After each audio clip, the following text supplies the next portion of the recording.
함께 진행하고 있는 SNU 금융연구소의 정승호 소장입니다. 반갑습니다. 네. 안녕하세요. 저는 골든트리 투자자문 양수진 팀장입니다. 반갑습니다. 네. 얼굴에서 빛이 나시는 게 요즘 뭐 좋은 소식이 있으신가요? 저요? 그래요? 아니요. 근데 뭐 그런 좋은 소식이 있는 건 아니고요. 요즘 이제 본의 아니게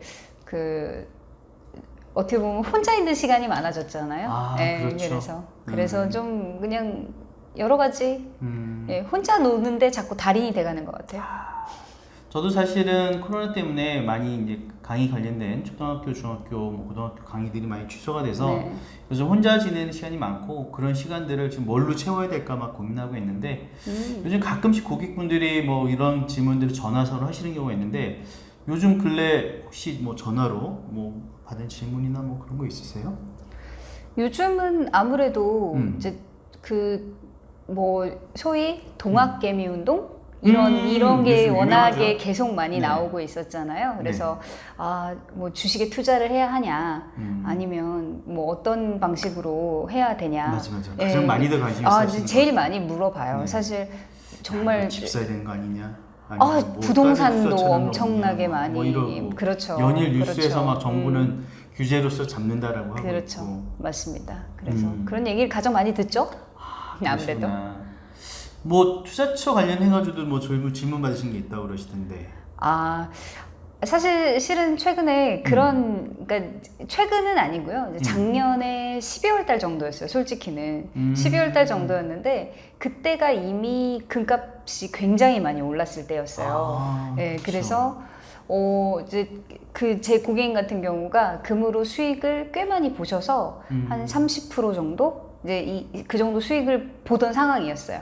네, 그래서 참 괜찮다 하고 있었는데 저는 그 즈음이 이제 상한 정도 됐을 거다 생각하고 이제 하락을 가겠지 생각을 했습니다. 네, 왜냐면은 원래 예상 시나리오대로 한다 그러면 올해 코로나가 터지는 게 아니라 미국 대선이 준비가 되면서 이 행방을 알 수 없기 때문에 어떻게 보면은 지금 그런 걸 약간 예상을 했었거든요. 그렇죠. 주가가 이렇게 쭉 오르면서 트럼프가 주가에 대한 어떤 그 방향이 본인의 당선과 거의 동시되기 때문에 최대한 올리려고 할 것이다. 맞아요. 그리고 주식시가 올라가면은 당연히 금이니 원자재 이런 것들은 약간 좀 떨어지겠거나. 그렇죠. 그게 당연한데. 그렇죠. 그 얘기를 12월에 상담을 할 때 해드리고 이제 고객님한테 파시는 게 좋을 것 같습니다. 라고 얘기를 해드렸었죠. 그런데 이제 고객님께서 연말에 좀 바쁘고 1월 달에 희한하다 이제 좀 뭐 이제 연초에도 좀 약간 바쁘셨죠. 이제 그러다가 이 일이 어떻게 보면 전 세계적인 재앙이 되다 보니까 금값이 사상 최고치예요. 사상 최고치. 그래서 제가 좀 곤란하게 됐죠. 진짜 그러시겠다. 저도 자산 관리하시는 고객분이 그런 게 있었어요. 이제 빌딩을 이렇게 투자를 이제 매매를 하려고 준비를 하고 있는데 그러다가 이제 금거래소 뭐 이런 쪽에 아시는 분이 얘기해가지고 차라리 금 투자는 어떨까 이런 얘기를 그때 들었을 때 그래도 금보다는 소형 건물이 더 낫지 않을까 뭐 이런 내용 얘기하고 그랬었거든요. 근데 요즘에 연준에서 정말 미국의 투자의 이제 워렌 버핏이 가장 요즘에 투자하고 있는 회사가 JP 모건 쪽인데 JP 모건이 요즘 뭘 하고 있냐면은 은을 그렇게 끌어모으고 있대요. 금이 아니고요. 네, 왜 금이 아니라 은이냐 그랬더니 미국 연준에서는 금을 끌어들인 것에 대해서 좋아하지 않는데요. 왜 그러냐면은 미국이 근본이제를 통해 가지고 달러라는 전 세계 유통화 시키면서 이제 근본이제 이제 풀어버렸잖아요. 그러면서 이제 금에 대한 이런 것들은 되게 노이로제가 가지고 있는 거예요. 왜 그러냐면은 지금 전자화폐를 만들고자 많은 나라들이 그 전자화폐를 뭐랑 연동시키고 싶어 하냐면은 금이라든지 은 이런 것들과 연동시키고 싶어 하거든요. 그래서 그걸 끌어모으는 수요도 굉장히 많은데 결국은 세계적인 양적 완화라는 의미 자체는 돈을 풀어서 경제를 활성화시키겠다라는 의미에 전 세계가 동참하고 있는데 이 의미 자체는 지폐의 가치는 화폐의 가치는 떨어질 수밖에 없거든요. 화폐의 가치가 떨어진다면 당연히 실물 자산의 가치는 그냥 반대급부적으로 올라가는 거거든요. 이게 가치가 올라가는 게 아니라 화폐 가치가 떨어지기 때문에 상대적으로 금값이나 은, 부동산, 뭐 실물경제인 주식 이런 것들이 이제 올라가시는 건데 문제는 저도 이런 요즘에 이제 비슷한 질문을 이제 받은 것 중에 하나가 30, 40대에 있는 친구들이 이제 엊그저께 기사에도 나왔어요. 요즘에는 영끌이라는 단어가 있는데 이게 영끌, 무슨 의미냐 봤더니 영혼까지 끌어모아 군대에 있는 돈들을 다 끌어모아 부동산에 쏟아붓는다라는 거예요. 요즘 내 집 하나는 장만해야 되겠다는 30대 이제 신혼부부들 같은 경우 전세에서 계속 살고 있는데 지금 계속 부동산은 오르는데 정부에서 그래도 집 한 채 정도 사겠다는 우리들한테는 뭔가 혜택을 주는 것 같고 이렇다면은 6억 미만의 집에서 뭔가 좀 최대한 뭔가를 해서 좀 집을 사야 되지 않을까? 6억 미만의 집들도 굉장히 많이 오르고 있고요. 이 오르는 게 뭐 엄청난 속도로 이렇게 오르고 있어요. 지금은 제가 볼 때는 한 2, 3억, 2억대 미만도 이제 그 제한이 없는 것들도 이제 많이 오를 것 같은데 문제는 제가 걱정하는 가장 중요한 문제는 전체적으로 부동산 경기 흐름을 이렇게 봤을 때는 지금은 약간은 이제 하락 반전 추세이거든요. 제가 봤을 때는 점진적으로 떨어지고 있는 추세입니다. 그러니까 순간적으로 오를 수 있지만 전반적으로 떨어지고 인구가 아시다시피 인구가 점점 줄어들잖아요. 지금 우리나라 전체 인구의 절반 이상이 어디 살고 있는지 아세요? 너무나 당연해도 서울 경기권에 살고 있는데 과거에는 그렇지 않았어요. 과거에는 절반은 아니었다는 얘기죠. 이렇게 좀 평준화돼 있었는데 이게 어느 정도 자꾸 서울 경기권에 집중화되면서 지방에 있는 데들은 점점 낙후되고 있고 가격이 떨어지고 있다라는 얘기예요. 그렇게 된다면 서울의 인구권들도 나중에 이제 은퇴하는 시점이 됐을 때 결국 집 한 채만 남아 있는데 집 한 채 정리하고 지방에서 살 수 있는 가능성은 저는 충분히 있다라고 보거든요. 지금 이제 은퇴하시는 세대들. 그러면은 지금 한 30, 40대가 이제 40, 50대가 되고 뭐 이렇게 됐을 때 내 집 이거 팔고 싶어도 이것을 뒤에서 받쳐줄 만한 세대가 제가 볼 때는 쉽지 않다고 보여요. 그래서 지금 부동산을 만약에 사신다면 차라리 한 조금 더 1, 2년, 2, 3년 정도 좀 버텼다가 좀 흐름을 보시는 게, 왜 그러면 지금의 정부 시책은 최대한 집값을 잡겠다고 하면서 자꾸 집 내놓으라 뭐 이런 상황에서 집 가격이 좀 떨어질 가능성이 굉장히 높은데 보유세니 뭐니 그런 의미에서 좀 더 양질의 집들이 좀 더 저렴하게 나올 확률이 제가 볼 때는 있어요. 그래서 굳이 사셔야 된다면 지금 이렇게 너무 서둘러서 급한 마음에 영혼까지 끌어모아 거기에 진짜 내 인생의 전체 자산을 다 거기에 올인하시는 건데 이 올인한 자산이 금이나 은처럼 쑥 올라가지면 좋겠는데 부동산은 물론 땅이라는 경제의 특성과 서울에 있는 집중화된 어떤 강남의 이런 데들은 오를 거예요. 왜? 희소하니까. 그런데 영혼까지 끌어모아 사는 이러한 집들은 제가 볼 때는 그런 땅들은 아닌 것 같아. 주변권이라든지 6억 미만의 뭐 이런 정도의 6, 7, 8억 이 정도의 아파트에 되면은 사실은 약간 좀 변들이라든지 좀 이런 데들의 확률이 높은데 그런 데들은 가격이 그렇게 앞으로도 계속 이렇게 오를까라는 부분에서는 약간의 저는 퀘스천을 보고 있거든요. 그래서 그런 것들도 좀 계속 좀 살펴보시면서 차분하게 한번 보시면 어떨까라는 생각이 들어서 이 콘텐츠를 한번 준비를 해봤습니다. 요즘 같은 시기에 사실은 투자를 생각하시고 있다라면은 저는 그런 데 투자하시는 게 오히려 괜찮지 않을까라는 생각이 드는데 일단은 금은 같은 화폐 그 실물 자산은 이제 오를 거는 같아요. 조금 더 오를 것 같고 물론 저희가 다 예측할 수는 없어요. 그런데 저희가 볼 때는 지금 동학 개미들이 주식을 사는 것처럼 주식 시장은 제가 볼 때는 한 번 더 조정의 시기를 겪게 되지 않을까라는 생각이 들거든요.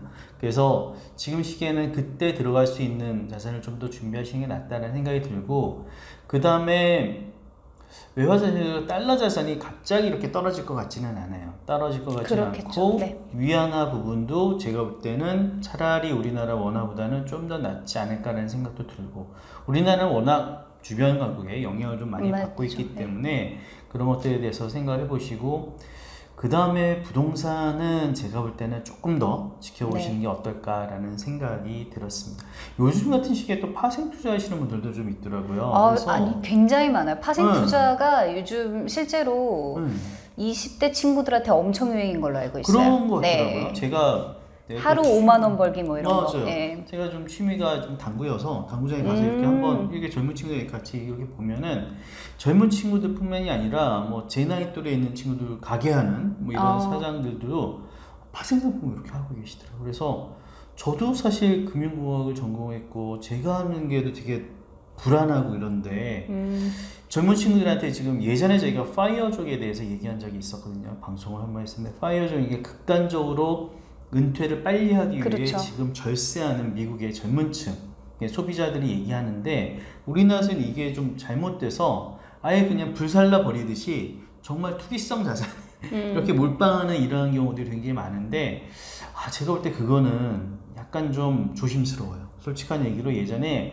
그러한 금융사기들 되게 많았거든요. 그러니까 그러한 외환이라든지 선물이라든지 뭐 옵션 투자 이런 거 한다고 해서 싸게 수수료를 우리를 통해서 하면 싸다고 이렇게 해놓고서 그게 가상의 어떤 다른 상품이었던 경우도 있었고 주식시장 안에서 뭔가를 하신다 하더라도 지금 같은 변동점이 높은 시장에서는 뭐 내가 방향이 맞으면 어느 정도 될 수도 있겠지만 또 이럴 때는 파생이라는 상품이 원본 이상의 손실을 볼 수 있는 그렇죠. 가능성이 있기 때문에 아무리 조금씩 이렇게 좀 수익을 따셨다 하더라도 한 번에 크게 잃게 되는 경우가 있어서 그럴 때 정말 분산 투자, 그 다음에 안전 투자 이런 왜 그러면은 파생의 또 다른 의미는 해칭 거래를 통해 가지고 큰 손실 없이 이렇게 하는 안정적 수익을 보게 하는 그 투자 방식도 있거든요. 그러니까 그런 방식으로도 좀 살펴보시는 게 어떨까 하는 생각도 좀 들고 그랬어요.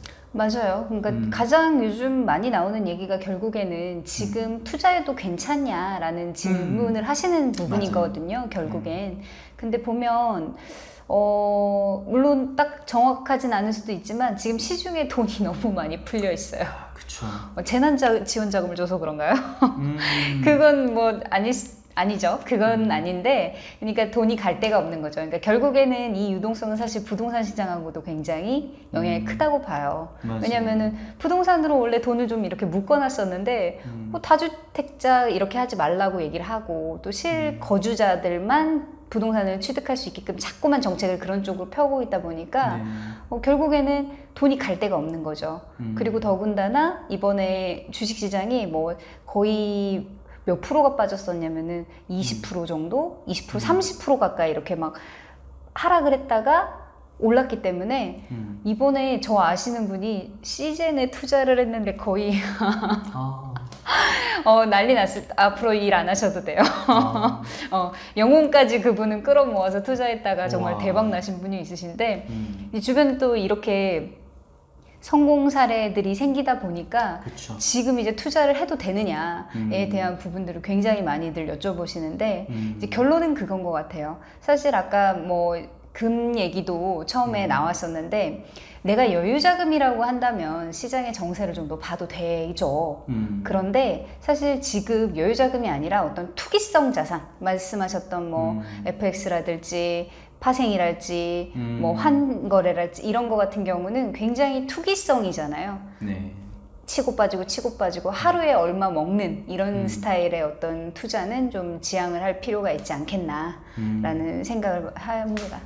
맞습니다. 사실은 뭐 어딘가에 투자할 수 있으면 가장 좋겠는데 제가 볼 때는 그 투자처를 지금 옥석을 가리기에는 정말 좀 힘든 시기가 아닌가 그렇죠. 생각이 들어요. 그리고 지금 돈이 많이 필요했지만 있으신 분들은 투자처가 없어서 고민이지만 그렇죠. 사실 없는 사람 입장에 자영업자들은 많은 대다수의 자영업자들은 사실은 버티기가 굉장히 어려운 상황이거든요. 그래서 이 부의 재분배가 어떤 식으로 이루어질지 아니면 이런 부분들이 좀 해소가 되려면은 진짜 포스트 코로나 시대가 그때는 과거처럼 과거와 같지 않다라면은 어떻게 하면은 좀 더 사업 모델, 수익 모델이 될 수 있는지를 지금 고민하는 시기가 필요하지 않을까라는 생각이 그러니까요. 좀 장기적인 관점에서 좀 다들 이해를 하면 좋을 것 같아요. 그러니까 주식을 하더라도 당장 얼마를 벌 수 있다에 대한 거를 포커스 두기보다는 좀 더 이렇게 그렇죠. 3년 5년 바라보고 그렇죠. 바라보고 왜냐면은 지금 이렇게 힘들지만 결국에는 주식은 회사에다가 이렇게 그렇죠. 자금을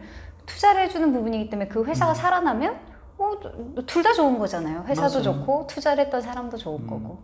그러니까 그런 장기적인 관점으로 어떤 산업이 발전을 할 것인가 그 산업에 대해서 같이 함께 간다라는 개념으로 좀 볼 수 있는 그런 상황이면 좋을 것 같아요. 그러니까 사실 이런 질문을 받을 때 되게 곤란한 부분이 뭐냐면 이제 고객님들은 지금 투자해도 되냐라는 부분이 저한테 원하시는 게 어디다 투자를 하면 빨리 나한테 수익을 가져다 줄 수 있니에 대한 부분, 단타를 사실 묻는 부분이기 때문에 사실 제가 좀 대답하기도 어렵고 불편한 부분이 있을 수 있는 거거든요. 그런데 그쵸. 예, 그런데 이 풀려있는 유동성 이 장세에서 혹시 내가 좀 이런 관점을 갖고 있는데 어떻게 하면 좋겠는지에 대해서 질문을 한다 그러면 해드릴 수 있는 얘기는 있긴 많이 있거든요. 그러니까 그런 부분을 맞아요. 고민하실 수 그리고 있을 이렇게 개별 종목에 대해서 고민될 때는 차라리 섹터를 보는 것도 괜찮다는 생각이 들거든요. 그럼요. 어느 트렌드가 맞는지를 보셔서 차라리 그쪽 부분으로 차라리 내가 좀 더 여윳돈이 있으면 안전하게 그쪽으로 투자해 보시는 것도 방법이지 그렇죠. 않을까. ETF 뭐 그런 같은 것들에 것도. 대한 궁금증은 저희 연금연구소에 질의해 주시면은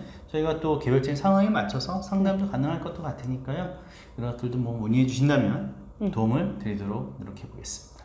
오늘도 함께 해주셔서 감사합니다. 수고하셨습니다. 네, 수고하셨습니다.